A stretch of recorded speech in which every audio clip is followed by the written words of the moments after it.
Hi, what's up? I need to be done now. I am recording. Look how dark the country is, guys. Just look. Like, literally, this is just South Africa for you. Anyway, this is my next part. Hopefully it is the last one. I was explaining to you guys just what a travesty it is for this power cut crisis here in my particular neighborhood, and our really severe level of load shedding in comparison to literally all other places in Johannesburg. I've lived in other places in Joburg as an independent.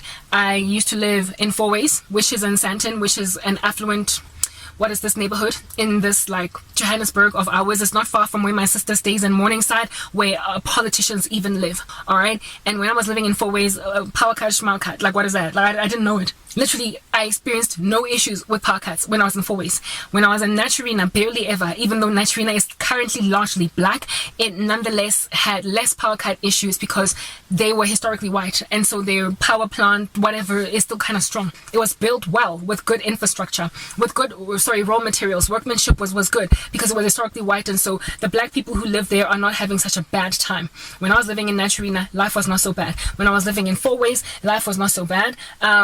Lone Hill, life was not so bad. When I was living in not Ferndale, I've never lived in Ferndale. I worked in Ferndale.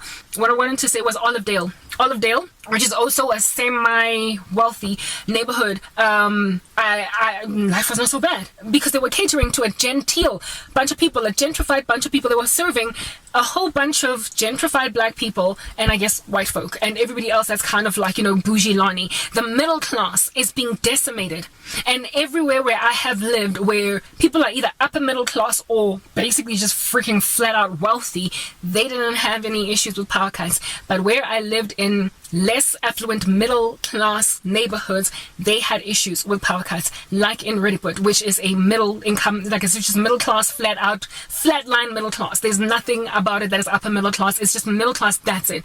Naturina was not so much wealthy, but it, like I said, had historical infrastructure that is strong, so it's never struggled or choked up. I don't know what's going on with Naturina today, but it is largely black today, whereas before it was previously white. But my particular neighborhood is a travesty because it used to host middle-class white people in the days of Apartheid, and today it hosts middle-class, diverse groups of people in, I guess, post-Apartheid South Africa, but it is treating its middle-class population like they ain't jack because they just so happen to be kissing those that are living in bad conditions. Not everyone in Soweto is struggling financially, but it is largely a poor township. It is. Let's just face that fact. Not everybody in Soweto is Redi Tlabi, who that DJ Wako 702. I don't know if she still goes 702, but you get my point. She lives good DK. Last time I checked, she lived in Deep Kloof. Not everybody is a Redi Tlabi in DK. Some people are living in shacks. Some people are living in houses that have got toilets on the outside. A lot of people in Soweto are not living well, but a lot are also living okay. So the disparities of income and wealth and all that jazz are not so bad. Not everyone in Soweto is poor like it used to be in the days of Apartheid.